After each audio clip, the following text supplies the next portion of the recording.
guys, it's Kelly and welcome back to my channel. I am excited about this one. Behind me we have the 2026 Hyundai Palisade and it has been completely redesigned. Now the Palisade is one of my favorite cars. I love it. The features, the tech, the design. I love everything about the outgoing model. So I'm going to be looking at this one pretty critically because I'm going to be honest, I thought what they had was already pretty good.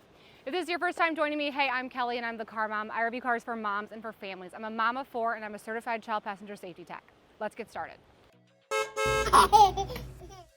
Okay, so before we get started, I do want to note that the Hyundai Palisade is going to be coming out as a hybrid.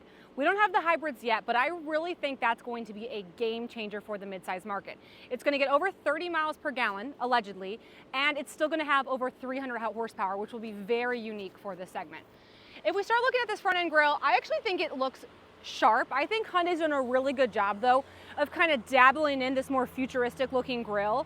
So, I mean, they have the Santa Fe, which is like a total 180 on the old Santa Fe. So I think we kind of all have more of an appetite, more of a palate for this more futuristic look, and I think it looks pretty good. Now we're doing a Calligraphy, which is their highest trim level, has an MSRP of $58,000, which is expensive. Unfortunately though, vehicles of this price are just becoming more and more common. But we're gonna find out exactly what you're paying for that. Upon first glance, I don't like it as much as the outgoing body style. I feel like I'm missing some of the storage compartments I had here. I feel like I'm missing just some of the pretty design. They went for a way more simplistic look. Like even just look at this door panel. It's just all this like padded, thick, kind of like leather. There's no wood trim, there's no contrast, there's this huge door handle. And this is the highest trim. This feels very basic. And I preferred how beautiful the outgoing one was. I've always said that I think Hyundai does really beautiful interiors, so I was disappointed to see them take this more like simplistic approach. They've also taken away the Hyundai logo and just introduced these 4 dots, which is H in Morse code, which like, what is H? What does Morse code have to do with anything? Additionally, like we've got the heads-up display. I mean, it's got all the bells and whistles, which I would expect for 58 grand. But if I just kind of, take it down to the functionality, I'm really missing the bridge. So let me get you to the other side and I'll kind of show you what I'm talking about. Okay, so they put the shifter on the steering wheel column. I don't like that placement as much. I'm like hitting my knee. And then I also hate this. I have to go inside here to turn it off or go underneath it. That feels borderline just so awkward. I don't like it. I also feel like this screen kind of missed the boat. The older one was, or the 2025s were longer and then the passenger could see it more. This one, we have this, like the dash is coming over it, so it's kind of recessed and it's more curved towards me. It ultimately makes the whole screen feel smaller. And again, I just feel like I don't have quite the same visibility. I'm really not trying to be negative. Like I was very excited about this car and they did make good upgrades, but I just really liked the interior. I also think, and this is probably the biggest disappointment, so the old Palisade area here, it was stunning. You had 2 cup holders and then you had an open area that you could either put more cups in or just put your things. Like, this is me being a regular girl. I have a lip gloss, the key, and my phone, and I already have to take up a cup holder because where else do I put these things? Okay, that's the wireless charger, so I put them down here. Or there's this like weird ledge that you can't put a key there. Like, what's this for? I miss that little area, and I thought that was like one of my favorite features about it, so that was honestly a super disappointing loss. And then this, I think they're trying to make like that purse bridge element, because this isn't very big. Like, this car would need to be bigger to kind of accompany that, so I'm just missing some of the storage, and I feel like you guys are going to notice it too. And then this is our center console, which just, again, is small. You have a little storage in the second row, which we'll talk about, but I just miss that. And it's something I'll definitely get over, but I'm still kind of sad. Okay, you have a little storage here, but that's like nothing. This is kind of cool. It does have a built-in dash cam. So you can turn things on like while you're driving, and then you would have your saved videos on here, just completely built into the car. So I'm very excited about that feature. And as far as the infotainment's concerned, I mean, I've always liked Hyundais. It feels good. It's easy to use. The climate control, everything's down here. We've got the heated seats and the ventilated seats, as well as massaging seats. Yeah, as well as massaging seats. My only note down here is I feel like if I'm not going to have a button, I like the beep. I would appreciate some sort of vibration too, just like so that I know I'm touching it. But we've got the dual zone climate control. I like that everything's pulled out. This area looks pretty. Like I think that smooth silver on the volume knob is really chic. So this is like the best design part of the car in my opinion. Now we've also got our built-in rear view camera, which is key, especially if you're gonna have having people driving in the third row so you can see. And then we don't have a pano roof, but we have a sunroof in the first row and the second and third row, which I'm fine with because still everyone gets their version of natural lights, and we get ceiling vents and some other fun features, so I'm good with all of that. We've got the suede headliner. It is Napa leather seats, so like the actual seats themselves feel good. I think my biggest problem is just the lack of design on the doors and on the dash, and then them taking away this. It feels like a major miss to me. Okay, we're gonna take a look at the second row. Now, at the time of this recording, they have not been producing the bench seats yet, so we can only take a look at the captain's chairs. One of the things I've always loved about the Palisade is how good their second row legroom is, and it's looking great in the 2026 as well. So that is a Joy baseless infant seat. I have this seat set for myself at about 6 feet tall, and I've got really good clearance, like really good clearance.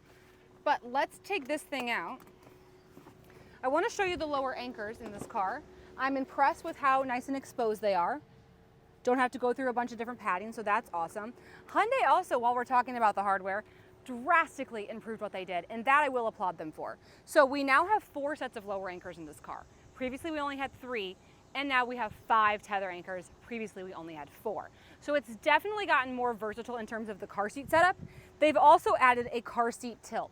Now the problem is I don't like this mode. I don't like this one that I'm reviewing because it's power, and it takes forever.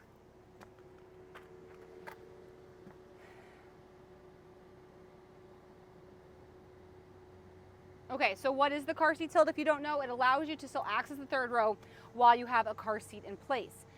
You can use this for boosters, you can use this for infant seats, rotating car seats. When you have the captain's chairs, it's a feature you might not use as much though, because you could always just, go around this way. It's more something I really like to see in the bench seat, but it's kind of one of those reasons I'm not loving this relaxation mode or all these power things that are happening in the second row. They do this to make the car feel more luxurious, but at the end of the day, I think it just makes the car more complicated. I mean, if I'm back here, do I really need power seats in the second row? It's kind of, truthfully, it's a thing for a kid to hit with their foot. It could have messed up the car seat installation. They've also introduced this thing called relaxation mode that just like really reclines the seats, and they're selling this as like a feature, but I'm gonna sit here and tell you, you can't drive like this. This is not safe. And I literally looked it up in the owner's manual to verify, and it specifically says, don't drive when you're in relaxation mode. And that's because when you're relaxed like this, the seatbelt cannot do its job. The seatbelt cannot stay where it needs to keep you safe in an accident. So it's really, to me, just a disappointing feature because 1, you're paying for it and it's stupid. And 2, it's unsafe, and families are gonna do this because why wouldn't you? And you don't know better. You guys do. But other people may not, so they're gonna drive like this and then they're gonna be more unsafe. So overall, I think everything power back here is a miss, and I would just prioritize a trim level that doesn't have it personally. Okay, so some other amenities I'm liking in the second row is we do have some extra storage here. Another thing I love about the Hyundais is they put their USB-Cs on the back of the seats. That makes it for a lot cleaner charging of your devices than like tripping from things down here. We have our climate control up top, which I also really appreciate. And we have heated and ventilated seats in the second row too, on this calligraphy trim. So I do like the Palisade. I like the Palisade for a lot of people, but I do think for older kids, it offers things that maybe other SUVs don't. And that is really great second and third row amenities on top of really great second and third row legroom.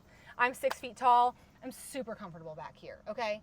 So if you've got, that makes it good for car seats and good for older drivers. So it is a versatile car in that sense.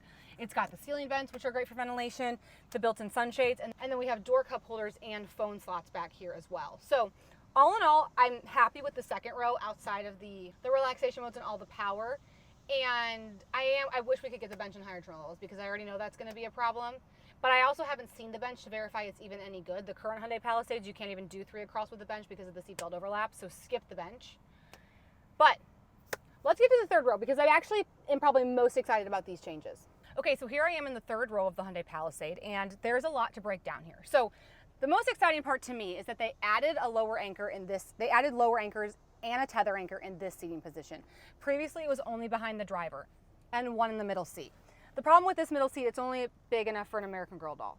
I think it's honestly wrong of Hyundai to advertise this as a 7-passenger car because I'd like them to show me 7 people in this car before they say that. Hello. not a 7-passenger car. Ignore that. This is a 6-passenger car. And it's a good 6-passenger car, but don't buy this car to fit 7 people. They're not going to fit. So anyway, what's exciting is now that we have tether anchors in both these seating positions, you can install a forward-facing car seat in either one of these seats.